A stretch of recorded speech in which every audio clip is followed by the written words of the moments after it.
You are listening to the Intercoastal Podcast, part of the Destination Marketing Podcast Network.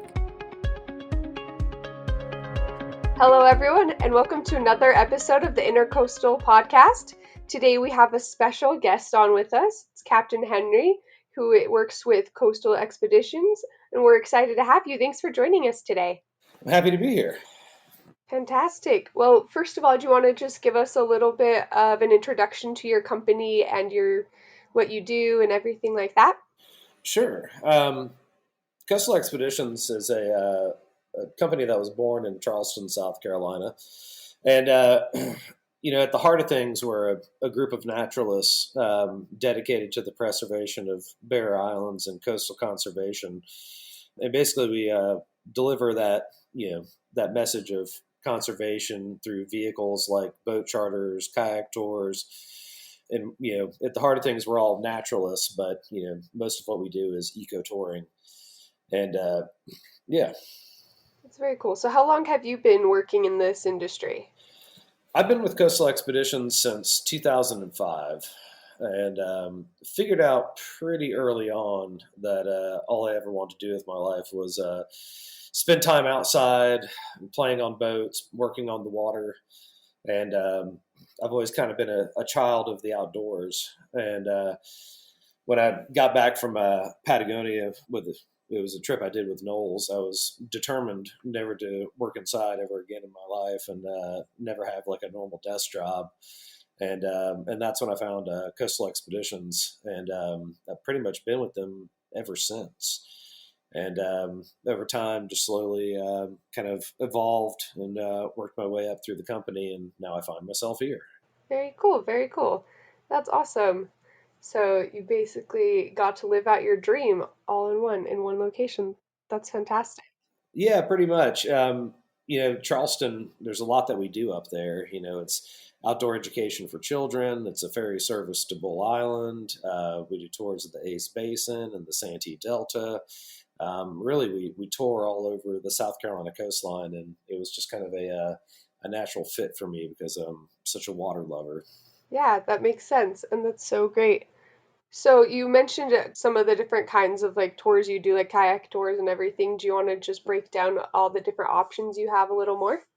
Yeah, so what we're doing here in Beaufort, if we're talking about product that's specific to this area, we were approached by the State Park Service because they had heard we run a ferry service out to Bull Island, and they had been out on that excursion and were impressed with the type of product that we offered out there, and the high integrity product that we serve basically. And we've had that contract with Fish and Wildlife and the Department of the Interior since I think 1994 is when we first got that. And so whenever the state park acquired St. Philip's Island, they were basically looking for another ferry service to be created that caters to the people trying to go out to St. Philip's. So what we're doing down here in Beaufort right now is running that ferry service out to St. Philip's Island. And that runs on Tuesdays, Thursdays, Fridays, and Saturdays. And usually we do 2 runs a day, one at 9 and one at 11. But we're also doing dolphin tours out there. I just got done with one before I came over here, where we go out into the estuary and look for these residential pods of estuarine dolphins. And luckily this time of year, too, there's a lot of kind of winter migration happening. And right now, all of the American oyster catchers are out on the oyster beds and a lot of the beautiful wading birds that you expect. And that's all very typical things that you see on one of our excursions. And then St. Philip's Island, that product, that's an undeveloped, barrier island, and has beautiful, beautiful maritime forest with old growth oaks and magnolias, and has pretty much never been touched. And so you get to see some beautiful, beautiful specimens out there and unmanipulated wildlife. And it's spectacular, and it's worth doing, especially if you're an adventure seeker. That sounds absolutely beautiful. Also, how cool is it that you literally were like on a dolphin tour right before this, and now you're recording a podcast? Yeah, I'm an omnivore of all things. It's like I'm not just a boat captain. I don't play on power boats, but I'm also a kayaker. and an adventure seeker of all things. If it's a water sport, typically I find myself doing it, whether it's boating, sailing, kayaking, whatever it may be. But yeah, that's kind of the world I live in, where I find myself working in the business, but also working on the business. So yeah, I'll be on a boat 1 minute and then sitting doing a podcast the next. Yeah. Hey, it's awesome. You're kind of like a jack of all trades in the water area, so that's cool. Yeah. How long have you been working specifically in Beaufort then? So we officially got the contract on May 30th, is when we got awarded that contract, and then Very nice. I moved. Yeah, it was earlier than that, but that's when I officially moved down to start kind of transitioning into this area. But we got awarded the contract in May, and then I've been living here in Beaufort since May 30th, and then we officially started service out to St. Philip's on June 16th. So I'm fresh to the Beaufort area as of basically the beginning of June, and living right out on the edge of St. Helena Island, and absolutely love it. What a beautiful part of the world! But it's kind of fitting that I wound up here because I was born in Savannah, Georgia. And I've lived a lot of my life in Charleston, and kind of fitting that I found myself right in between the two places. Yeah, you're like right in the middle of them, I feel like. So that's awesome. Yeah, it makes it easy to visit family. And whether I head south or I head north, I'm going to run into somebody. Right. And you're surrounded by amazing, beautiful waterfronts and all these islands. It's probably, honestly, ideal for everything you love to do. So, Yeah, it is. I mean, it's kind of a dream come true to be so close to the Ace Basin. Being a Charlestonian, it's like I'm used to that drive south to get into the Ace, but to be right at the mouth of the largest, undeveloped piece of estuary on the whole eastern seaboard of the U.S. is a pretty amazing feeling. It's like take a left out of my property, and there I am staring at the mouth of St. Helena Sound. So it's pretty spectacular, and I'm happy to be there. yeah, I would be too if I were you. Like, that's so cool. Can you tell us kind of about like the mission statement? I know you touched on it briefly earlier for coastal expeditions, but do you want to expound on it more where you guys are such naturalists and really want to preserve everything?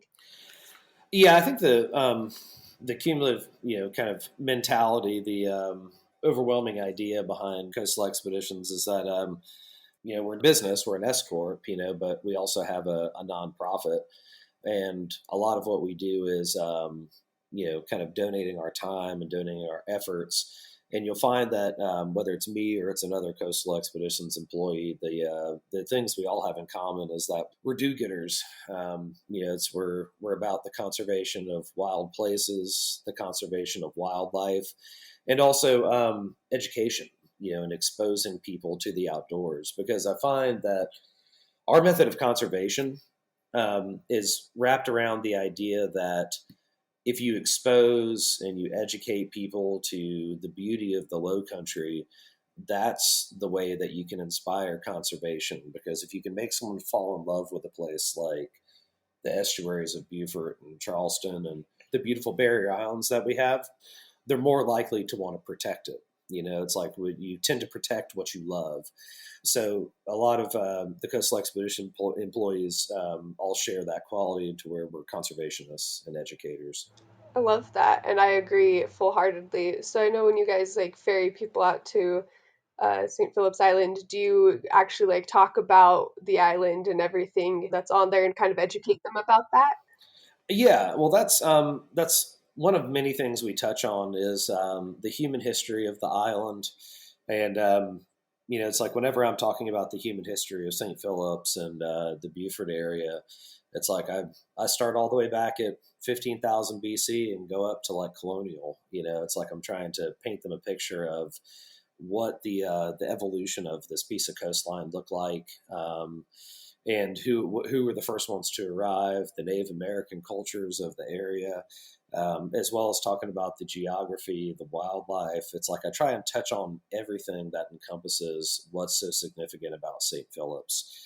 And I'd say the most unique things I run into with St. Philip's that I think are worth everyone seeing and knowing and educating them on is the unique geography of the island, where it's this got these old ancient dunes that kind of ripple through the island, almost like if you look at the island from above, it almost looks like corduroy. It's got this dramatic dune structure and this dune and swell that kind of move from oceanfront to estuary. And it's rare to find old growth maritime forest that hasn't been deforested, because what a lot of people don't know about South Carolina is very little of our forest has not been touched. It's like it's most of the areas that we run into have been timbered once, twice, and three times over every now and then ever since we've colonized this area. So to run into a place that really hasn't been touched is pretty unique. That makes it so special. I guess I've never thought about that, like the fact that everywhere has been basically touched and like you said timbered and like forested multiple times, and then to have this piece of history that's basically been preserved and like untouched is incredible. Yeah, there are places you can still go. It's like Congaree has some millennial cypress trees that are probably 1,000 years old, and there's patches here and there throughout the state, but a majority of it has been timbered, at least a few times. So what was it you said you started like you moved down in May and got going during June. What was it like since it was like right in the heart of COVID? It presents a lot of challenges. Normally when you're starting a company and you're kind of forecasting what the future is going to look like, and how the business is going to roll out, it's tough when you're doing it during a pandemic, because any of the data you're collecting over this really strange time doesn't really reflect what the potential of it is. Right. And also the resources and the flow that you're normally getting this time of year aren't really there. But the one thing that's great about Coastal Expeditions is that we're a extremely strong company and very well managed. And luckily, we have the resources and the talent to make something like this happen. But it did present a lot of struggles, like everybody in the travel industry has gotten since this thing started. Your diminished capacities, Hmm. not getting to take out as many people, having to go through safety precautions, consumer confidence. There's a lot of things that factor into this that we've had to deal with. But luckily, if there's one thing we're good at, it's adapting. And so we're running the best possible product we can while keeping precautions in place and keeping safety in mind, and really being mindful of the safety of our consumers. That's great. And I'm sure it's made you guys be a little extra creative and think outside the box as you've been going and getting started. Yeah, it kind of forces you to do that. Forces you to be a little creative, but yeah, no issue there. And we'll continue to have product kind of rolling out as we kind of settle into this area. If you know anything about Coastal Expeditions and you've heard of us, then there's a variety of things that we do. And so what we're offering at Hunting Island and St. Phillips is just going to be the tip of what's to come in Beaufort. And as we kind of settle into this area, a wide variety of products will kind of reveal itself over time. And we typically like the area to speak to us and tell us what to offer. And the longer we spend here, the more we'll find those gems that are worth doing. Right. And I love that you become familiar with your area and then you kind of know what to offer and what to show to really showcase that area. So that's awesome. Are you guys seasonal at all? I know South Carolina isn't like a lot of the United States where it gets really cold in the winter. Yeah, I mean, yeah, you could consider it seasonal, but really, it's like I'm looking to work all year round. It's like I still scratch my head sometimes over why people leave or start to leave during the most beautiful time of year. Like if you're going to be in Beaufort, be here in October, be here in November, be here in December when it starts to get a little chilly here, Hmm. and all the beautiful ducks come down and the mosquitoes disappear. I mean, man, that is the time to be walking around an island like St. Phillips. It is spectacular, gorgeous. I'd say if you're going to visit an area like this, the fall and the spring are just spectacular, gorgeous. And so it really depends. It's like for some of us who work at this company, we work all year round.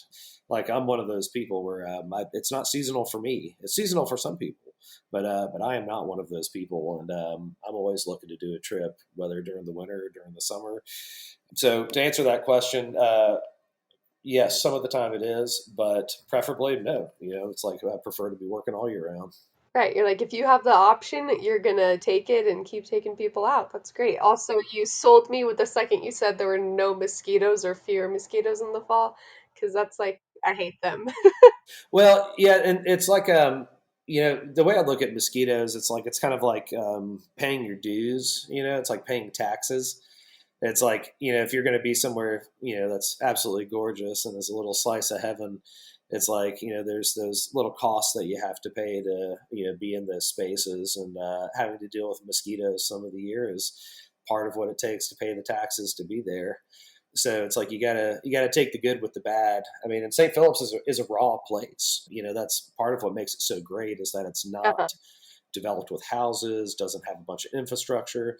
The beautiful thing is that you get to deal with the wildlife, and part of that is the mosquitoes. I've never had mosquitoes explained to me so eloquently before. Makes me feel a little guilty that I don't like them, but it's true. You have to have the bad with the good, you know? It makes the good that much sweeter, so. Well, and I think a little preparation goes a long way. I think if you were to call us before you go somewhere like St. Philip's, and you're like, well, what do I need to bring? I'd say, well, if you're going to go walking around the island, I was like, long sleeves, long pants, bug spray, raincoat. It's like there's a list of things I would tell you to bring if you're going to go out to a undeveloped bare island and hike around. And then they're like, well, what if we want to, swim? I'd be like, well, then put a bathing suit under all those clothes. So there's a right way to prepare to be an adventure seeker, but also get some beautiful leisure time on a undeveloped bare island like that. Yeah, definitely. So I guess my next question then, this leads in perfectly, is how can people find out more about the tours, like buy tickets and just get more information in general? Yeah, sure. So if you go to coastalexpeditions.com, you can see the full range of product offerings that we have, all the way from Charleston down here to Beaufort and Ace Basin and up in Santee Delta. So you can take a look at everything we do on the South Carolina coastline, and you can also book on the website. It'll show you a calendar, what's available. You can choose the amount of people, input your information. It'll send you a confirmation email, and it's very simple to do. So if you're looking for more info on the products, the website is probably your best resource, and that's coastalexpeditions.com. Great. That's awesome. And I think everyone should definitely check that out. Honestly, you sound like the perfect guide to take people around the area to learn more and to really appreciate everything you're seeing. Yeah, well, there's nothing more gratifying to me than to get to kind of inspire people and have them see what makes the area so beautiful, and getting to inspire them to enjoy and to love an area like the way we do as locals who've grown up in the Low Country, and have them kind of see it the way we see it, and get to tell them about the human history, the natural history, the flora and fauna, and walk away with an appreciation that they never had before. I think that's probably one of the most gratifying things about it. And guiding is something I take seriously. I think being a guide has a lot of responsibility, and it's something that I'm passionate about. It's definitely a dharma for me. Yeah, I can definitely hear the passion in your voice. And just like as you've talked about it and really opened up about your experience and how much you love the water and everything, I can really get a feel for that. So, if people want to specifically have you as a guide, is there a way they can request it, or does it like have the information of who's guiding when? Yeah, you can. You could request me, and I can do my best to make myself available. But to answer that question about, like, it's like if you want me or if you want someone else, I'd say like 95% of what makes coastal expeditions great is the people that work for coastal expeditions. And I go to a lot of trouble to get the right people to ride this bus with us, the metaphorical bus. Uh-huh. And the biggest thing I look for when I hire people is not just how are they talented naturalists, what their education, their background looks like, who they've worked for, but the unteachable is one of the biggest things I look for. It's like I can train anybody to know what an oyster catcher looks like, and I can teach them any amount of knowledge and about history, but the unteachable is character and attitude, that X factor, that thing that's unteachable. So whenever I'm recruiting people, I go to a lot of trouble to try and find the X factor, those individuals who bring that something extra to the table. Because I've met some pretty talented naturalists and not given them a job before because of that. So whether it's me or it's another person who works for the company, I guarantee they're going to be exceptional. It's good to know. It's just been really fun to talk with you today and to learn all about this. And thank you so much for joining us and sharing your experience. Are there any other last comments or things you would like to share about you, about the company, anything, Beaufort? I think in a nutshell, I think we've covered a lot of the great things that we're doing here. But what I would do is I'd continue to check in on Coastal Expeditions South, which is what we're calling this branch down here in Beaufort. And I'd continue to check in on the Coastal Expedition South location and see how the products continue to unfold, because I guarantee things will get added and new product offerings will be made available. So I'd continue to check in and see what it is that we're building down here in the Beaufort area. And very happy to be down here. I absolutely love it, and I hope to never leave. That's awesome. Okay, I actually do have one last question, and that's what is your favorite part about Beaufort since you've been there? That's Man, it's like that's a great question because I have more than one answer. The people. I have had a really hard time meeting bad people down here. It's like Charleston, which is just blowing up, right now. It's like so popular. I've moved down here and the pace has changed, and everyone's been very sweet. It's an area with rich Gullah culture, and I've felt well supported since we got down here. And the people of Beaufort have just amazed me in St. Helena, and I just love the community, but also the landscape. I mean, it's spectacular down here, and I absolutely love it. But I'd say if in a nutshell, the beautiful scenery, the wonderful people, those are probably my favorite things about Beaufort. I was gonna say, what a great problem to have, not being able to find people that you don't like in an area. So I love that. I'm never looking for that, but they seem to present themselves. But the occasion hasn't happened yet. That's because Beaufort's a magical place, Yeah, and I'd say so. every person I've interviewed and talked to on this podcast, I just have loved getting to know everyone down there, and you're included in this. Like, it's just an amazing people come out of Beaufort, is what I've learned. So I would have to agree with you. Yeah, I think that's pretty accurate. Anyways, thank you so much for joining us and sharing your experience and about coastal expeditions. This was really fun to get to talk about and to learn so much more about. And thank you everyone else that has listening in. Don't forget to like and subscribe, and we will see you all next time. This has been another episode of the Intercoastal Podcast, part of the Destination Marketing Podcast Network, hosted by Natasha Lye and produced by the Relic team.